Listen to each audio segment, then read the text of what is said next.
as Nações Unidas têm tido um papel construtivo, procurando o diálogo entre as partes e, pela via do multilateralismo, resolver as questões pendentes.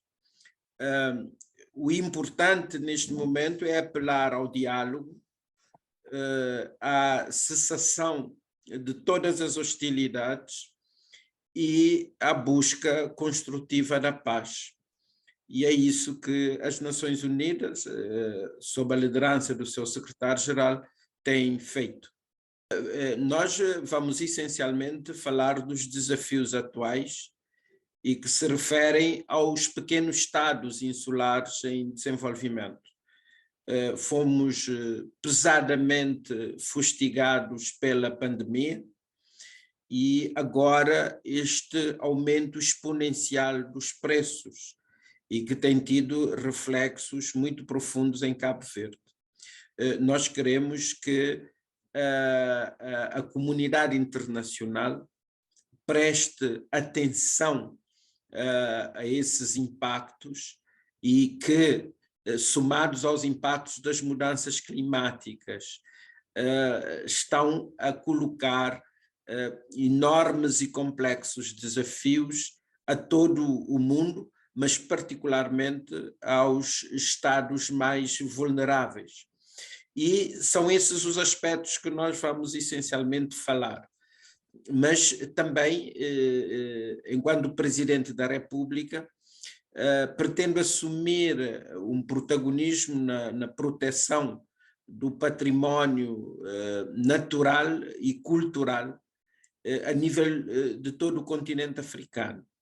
E vamos falar desses aspectos, vamos falar dos oceanos e também nessa perspectiva do reforço do multilateralismo e do diálogo, vamos propor uma cimeira das nações crioulas em Cabo Verde.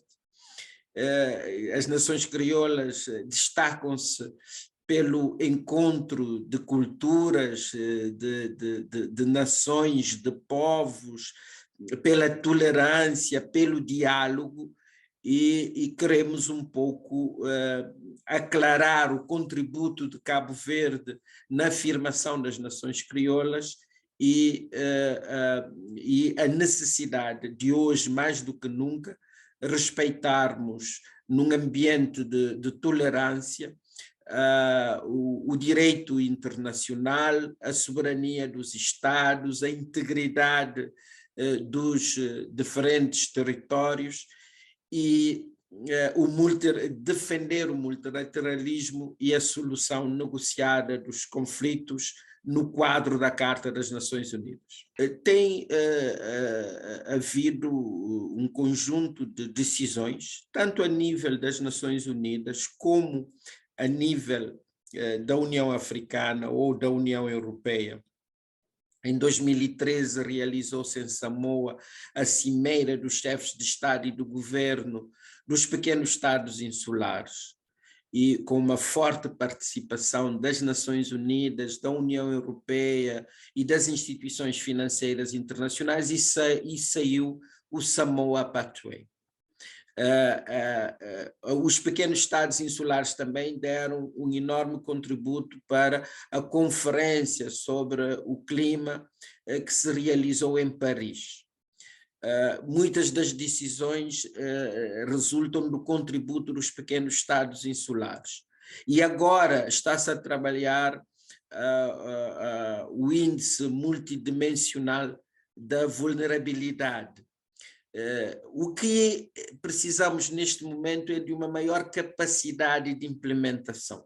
Essas decisões são tomadas, há um engajamento, num primeiro momento, dos países industrializados e desenvolvidos e das instituições financeiras internacionais, mas num segundo momento há uma enorme incapacidade de pôr em prática as decisões que são tomadas. Portanto, o nosso apelo é no sentido de criarmos instâncias de regulação no plano internacional reforçarmos os mecanismos de governança global e fazermos uma profunda reforma das Nações Unidas e de outras instituições de governança global, de modo a respondermos com mais eficiência e mais eficácia às decisões que são tomadas. Na pós-pandemia e na pós-guerra na Europa, precisamos de uma nova ONU que reflita os contextos, a complexidade e as dificuldades do momento atual. Claramente, as Nações Unidas, criadas em 1945, já não respondem aos desafios dos tempos atuais. Então é preciso uma reforma corajosa das Nações Unidas.